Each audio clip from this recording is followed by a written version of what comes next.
Hey Eagle fans, it's EaglefanKarl, and it's been a week since the Eagles season has ended and they're in the midst of their coaching search. So I just thought I'd do a quick video to check in and give you my thoughts on what I think so far of some of the candidates that have been floating out there. What I've done is I've developed a grading process for them from an A to an F to let you know what I think of each candidate is. So let me explain exactly what I mean by the various grades before I start going through the different candidates. A grade of an A means that the candidate would be my top choice for who I'd like to see the Eagles select as the new head coach.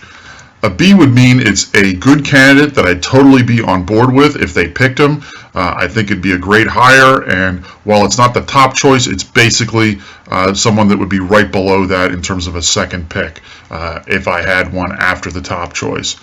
C is just average. I'd be okay with the pick, but it doesn't excite me. D is just, I think, a poor choice and has a potential to be an absolute failure. And then finally, F is obviously a fail. Absolutely not. I'd even consider turning in my Eagles fan card if they chose this candidate. So those are the 5 grades, obviously, in terms of what you're used to hearing for grades. I will use some pluses and minuses to differentiate between people within the various grade tiers, just so you have an idea of what I'm doing going forward.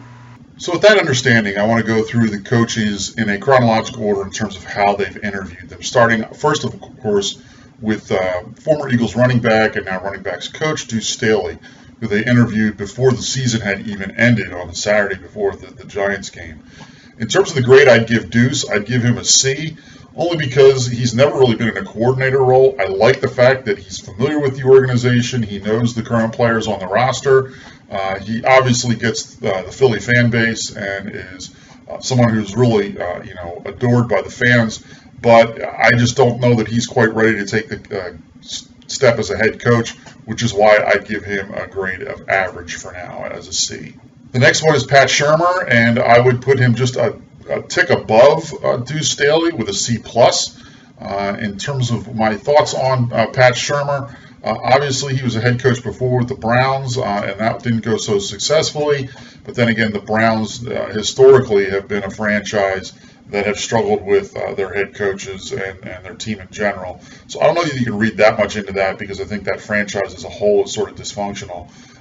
But in terms of Pat Shurmer himself, that would be some of the reason why I would have a little bit of a hesitation with him as a candidate. And frankly, that's why I would give him a C+. But he has had some coordinator experience, which is why he gets the plus and sort of a ranking above where Duce Staley is. Of course, the candidate after Pat Shurmer was Adam Gase, which we don't need to spend a lot of time talking about because he's now taken the job with the Miami Dolphins. I had him graded when I was sort of looking at this and working at it during the week at an A-, but that was a lot because of what I was hearing about him in terms of his flexibility that he had with his system.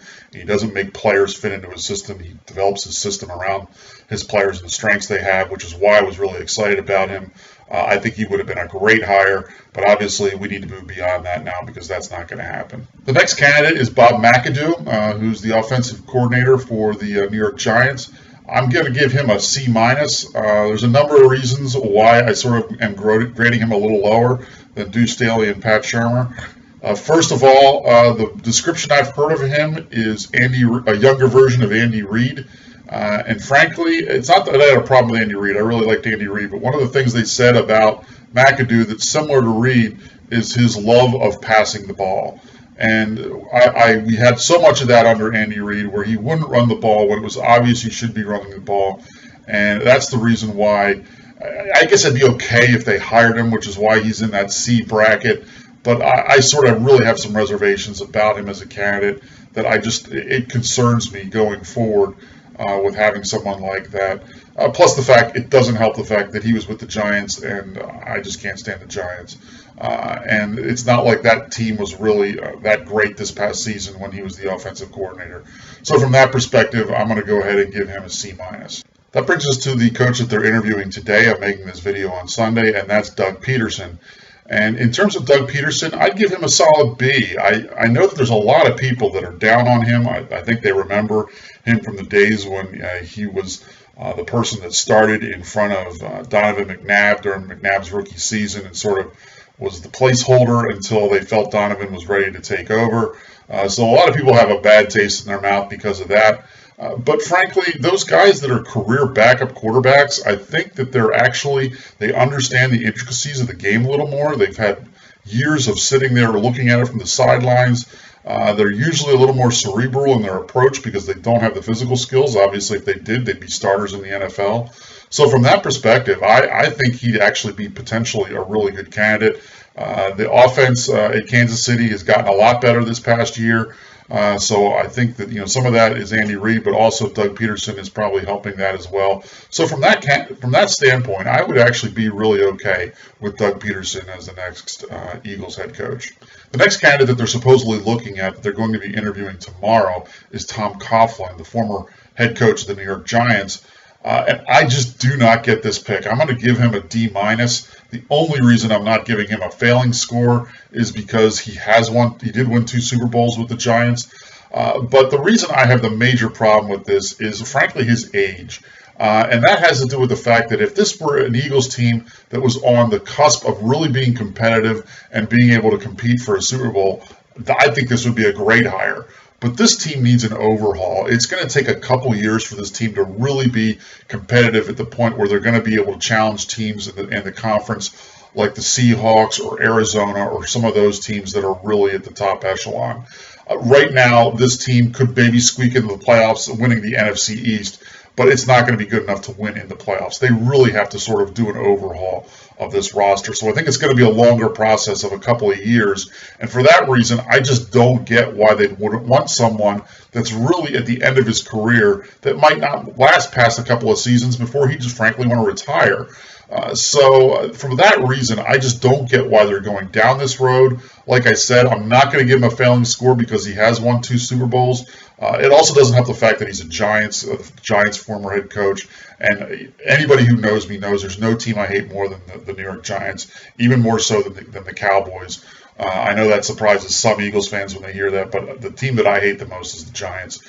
For that reason, seeing him on the sideline with Eagles gear on would drive me nuts. Because I've made fun of him for so many years when he gets that stupid look on his face when things go wrong for them, and I mocked him for that, and I would not want to now have to see that on the Eagles sideline. So like I said, just barely above a failing grade because he won those 2 Super Bowls in New York, but that's the only reason that I'd give him something beyond that. So those are the candidates that they either have interviewed or are scheduled to interview.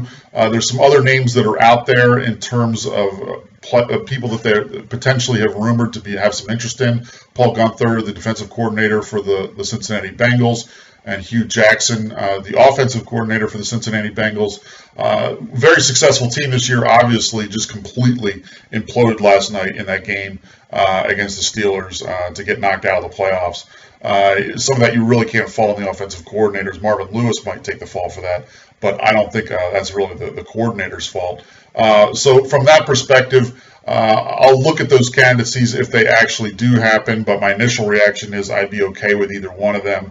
The candidate that hasn't really gotten the look that I really wanted to see, the guy that I would give the A to of all the candidates when I've been looking at it from the beginning, is Sean McDermott, defensive coordinator for the Carolina Panthers. I have no idea why they have not interviewed him. I think that defense has been solid, and the fact that he knows the Eagles organization inside and out, having been here for a number of years, being from the Philadelphia area, Sean McDermott would be my A candidate. He would be my first choice candidate if I were there. I'd love to see them go in a defensive direction, but frankly, it doesn't look like they're interested in him. I don't know why. But for now, those are my thoughts on where I think things stand with the candidates that they've looked at or are going to look at here in the near future. Let me know in the comments below what you think. Am I completely nuts for dismissing a guy like Tom Coughlin? Are you on board with the Doug Pedersen hire if they go in that direction? Let me know in the comments below. And as I said, I'll check in later on when the Eagles, if they have more candidates that come in, or when they finally do make their choice, I'll go ahead and check in then. Until then, fly Eagles fly.